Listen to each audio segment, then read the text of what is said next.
One Jams. Live, talking about the recap. We're in the bi-regional? Yeah. Yes, bi-regional, but we talking about the recaps right now, right? Oh yeah. Regional, regional semi. When we gonna talk about the top 10 in the greater Houston area, starting with North Shore. North Shore played Dickinson. That was a pretty close game. I know we probably gave it forever, but Dickinson put up a fight. It was 43-34. At halftime it was 24-21. North Shore. That was a close game. That was a close game. Yeah. I mean, North Shore needs to put up, That was a closer game. That was a closer game than I thought. I mean, the machine. That's kind of shaky. Yeah, that's kind of where I'm still going with North Shore for the win. Well, the offense is doing it, but it seems like the defense is. Yeah, I don't know. And that's something that you can't do until you get in. Defense starts. Dickinson was 8-2 going into the playoffs. So, well, good job for North Shore. They pulled it off. Going to number 2, Katy. Katy played Memorial, like we said, 62-21, 40 plus, until they wanted to stop. Yeah, that's not really. That wasn't. Yeah. Yeah. Number 3, the A. I like the A. So the A took on Clear Springs, and they had a 35-7 win. Congratulations to the A. They pushing forward. So we'll be covering the bracketology for all the 6A and the 5A divisions in a second. So coming up to number 4, we have Spring Westfield. That was a close one. That was a good game. They took on Klein Collins. Now, Klein Collins was ranked number 8 in the city, and Spring Westfield was number 4. P.J. Hatter.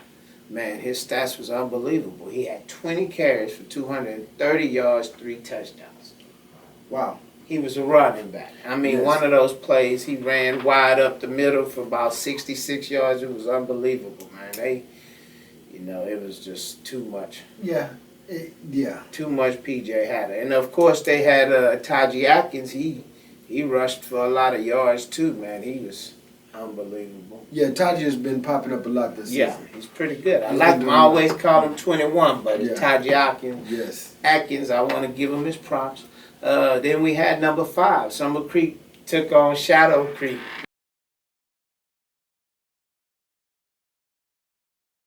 Now who you went with on that one? Look, I had to go with my heart. You went with your homies. Yeah, I had to go you went with the them. homies.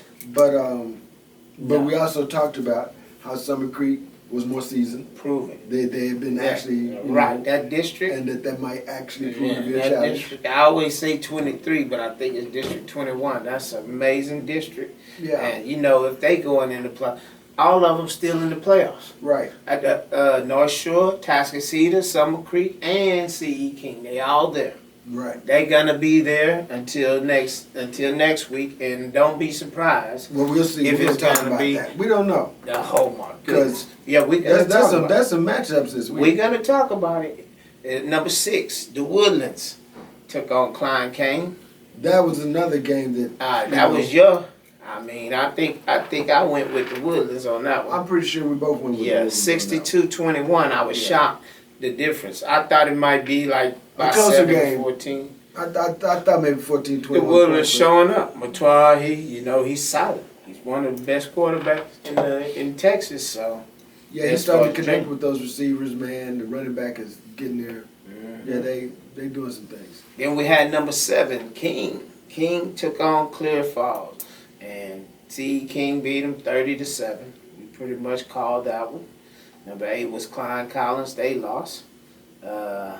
Ridge Point took on Wait a Lamar. minute. You just switched over something. You said Klein Collins lost? Klein Collins already lost. You forgot who they lost to. Westfield. Oh, my goodness, Yeah. that's right. We covered that one. It's just such a shocker. Yeah. That's not a shocker. That was your shocker. It might not have been an upset, but it was a shocker. That was your shocker, Well, not mine.